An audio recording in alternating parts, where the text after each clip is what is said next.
नमस्कार, आप सभी का स्वागत है स्टार सिटी न्यूज़ में। मैं इस वक्त दिल्ली के नांगलोई विधानसभा भारी जिला में मौजूद हूं।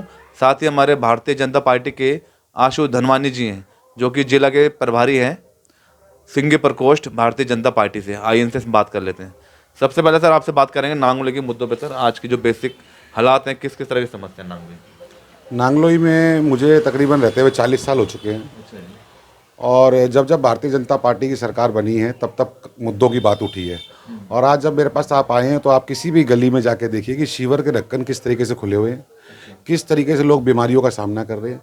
आम आदमी जो इनके यहाँ का विधायक है वो ना तो मोहल्ला क्लिनिक तरफ झाँकते हैं, ना ही गलियों में झाँकते हैं। जब चुनाव होते हैं तो वो स्कूटी लेके घूमते रहते हैं, लेकिन उस 5 साल के दौरान वो कभी भी कहीं भी नज़र नहीं आते। अभी चुनाव आ रहे तो अभी राउंड मार रहे हैं। हाँ, राउंड मार रहे हैं, हर जगह जा रहे हैं, दुकानों पे जा रहे हैं। दुकानों से जैसे कि मेरे पास एक दायित्व है कि मैं यहाँ का प्रधान भी हूँ बाजार का, लेकिन यहाँ पे लोगों के पास आते हैं और मीठी मीठी बातें करने लग जाते हैं। लेकिन 5 साल अगर आप उनकी फेसबुक आईडी को चेक करेंगे तो वो अधिकतर भारी मिलते हैं अधिकतर। तो नांगलोई से तो आम आदमी पार्टी का शासन शायद 10 साल हो गए।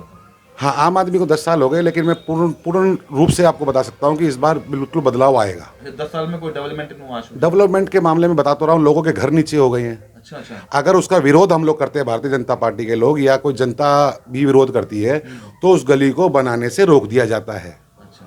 उस गली को दोबारा ये नहीं कहा जाता कि इस गली को बनाएंगे, फिर विधायक के घर पे चक्कर मारने पड़ते हैं, तब जाके आरडब्ल्यू के प्रधान, एमडब्ल्यू के प्रधान जब से इकट्ठे होते हैं तब जाके वो गली बनती है, ताकि 40 लोगों को मजबूर करके कम से कम उस गली को बनाया जाए। अच्छा, भाजपा को किस तरह मजबूत कर रहे हैं आप सर? भारतीय जनता पार्टी एक ऐसी पार्टी है कि मजबूत तो हमें करना पड़ेगा ही पड़ेगा, साथ में लोगों को ये जागरूक भी करना पड़ेगा कि ये फ्री का चक्कर छोड़ करके एक बात है, मैं ये कहूँगा कि बटेंगे तो कटेंगे। और इसके साथ साथ सबसे बड़ी बात है, हमारे यहाँ से लास्ट टाइम पे चुनाव लड़े थे और 11 महीने से हमारे भाई मनोज शौकीन जी यहाँ से चुनाव लड़े थे। उस टाइम पे मैंने उनको कभी भी देखा, उस टाइम पे इतना मुलाकात हमारी पास में थी नहीं, लेकिन मैं जब भी उनके ऑफिस पे गया तो वो सारे कर्मचारी, सारे जेई वगैरह को बिठा करके एक सुचारू रूप से नांगलोई विधानसभा के बारे में हर तरीके से सोचते थे कि पानी की लाइन कहाँ से जानी चाहिए, सड़क कहाँ पे मजबूत होनी चाहिए, इस पार्क में बेस्ट क्या हो सकता है, अच्छा क्या हो सकता है, और किस तरीके से मंदिरों की सफाई होनी चाहिए। ये मनोज शौकीन के, मेरे हिसाब से इस मुद्दे पे मनोज शौकीन हर चीज़ को लेके सोचते थे। 11 महीने का जो उनका कार्यकाल रहा अच्छा रहा, मगर आज का क्या मूड है इस बार जनता का सर? आज का जो मन है वो जिससे भी हम मिल रहे हैं, जैसे कि मैंने आपको बताया कि मार्केट में बैठा हूँ, जैसे भी हम किसी से मिलते हैं तो सिर्फ एक ही बात कहता है कि इस बार बदलाव होगा और भारतीय जनता पार्टी सरकार दिल्ली में जरूर बनाएगी। अच्छा, आप जैसे सिंधी प्रकोष्ठ से जुड़े हुए सर जिले में, तो लगभग कितने सिंधी समाज के कितने लोग होंगे? पूरे जिले की बात करें तो जिले के अंदर, भारी दिल्ली के अंदर लगभग, जो अनुमान मैं आपको बता रहा हूँ, एक्यूरेट में फिगर नहीं बता पाऊंगा, 25 से 30 हज़ार सिंधी हैं भारी दिल्ली में। हाँ जी, भारी दिल्ली में। अच्छा, उनको किस तरह जोड़ के चल रहे हैं अपने समाज को? नहीं, नो डाउट, सिंधी समाज तो हमारा है ही भारतीय जनता पार्टी का। आप इतिहास देख लो, जयपुर के अंदर अग्रवाल फार्म में अगर जीते तो भारतीय जनता पार्टी, पूरा सिंधी समाज है। सिंधी समाज तो पूरा भारतीय जनता पार्टी की तरफ ही रहेगा। और आने वाले समय में क्या लगता है आपको सर, दिल्ली में क्या हालात बनने वाले हैं? दिल्ली में मैं आपको सिर्फ इतना कहना चाहूँगा कि भारतीय जनता पार्टी सरकार बना रही है और पूर्ण रूप से बहुमत आएगा। और हम सरकार बनाकर, जैसे मैंने आपको फॉर एग्जांपल मनोज शौकीन जी बताए, भारतीय जनता पार्टी का हर एक सेवक, हर एक आदमी मैंने जनता की भलाई करते हुए देखा है। अच्छा, वैसे आप बीजेपी में कितने वर्षों से पिछले? मैं 2012 से भारतीय जनता पार्टी में हूं और भारतीय जनता पार्टी में जिले में मैं युवा मोर्चे में उपाध्यक्ष भी रह चुका हूं। मैं लास्ट में मंडल महामंत्री भी रह चुका हूं।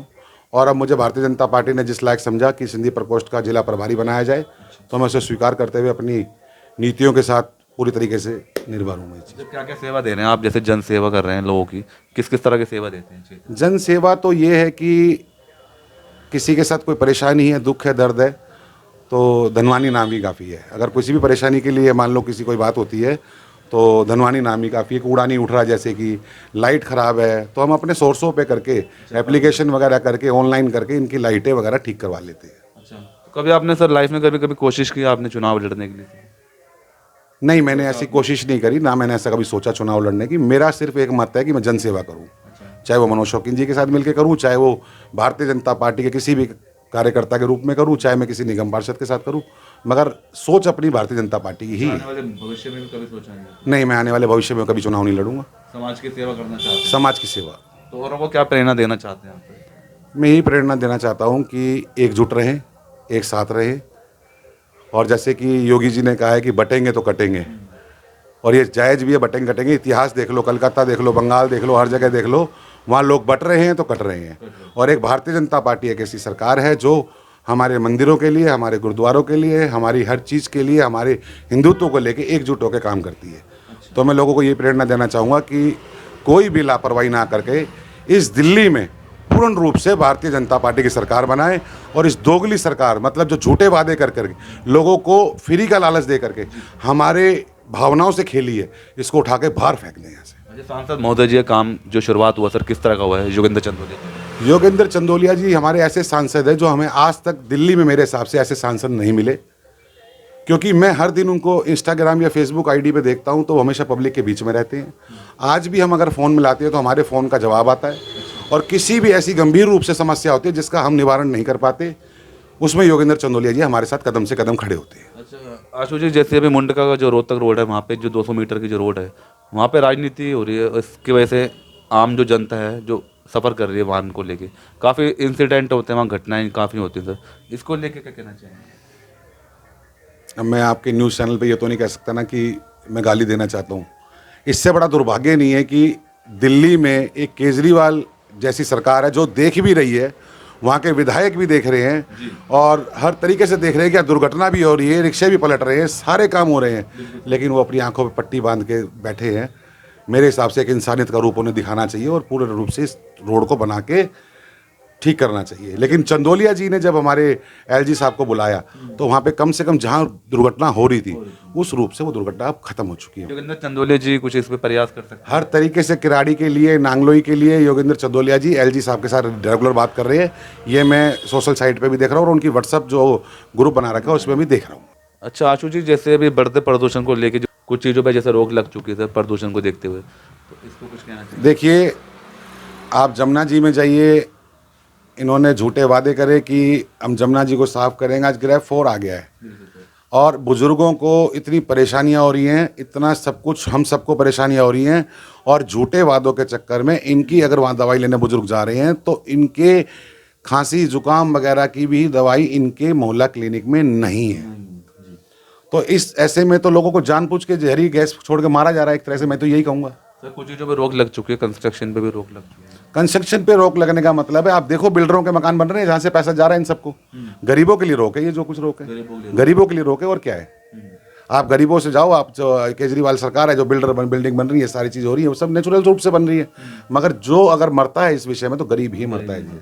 अब मान लो डेली मजदूर है, दिहाड़ी करने वाला है, और पोल्यूशन को लेकर अगर काम को रोक दिया जाता है तो उसकी दिहाड़ी कहाँ से रोटी खाएगा वो। लेकिन इनका फ्री का लालच, बस फ्री, बिजली फ्री, सब ये फ्री के लालच के चक्कर में हम लोग अंधे होते जा रहे हैं।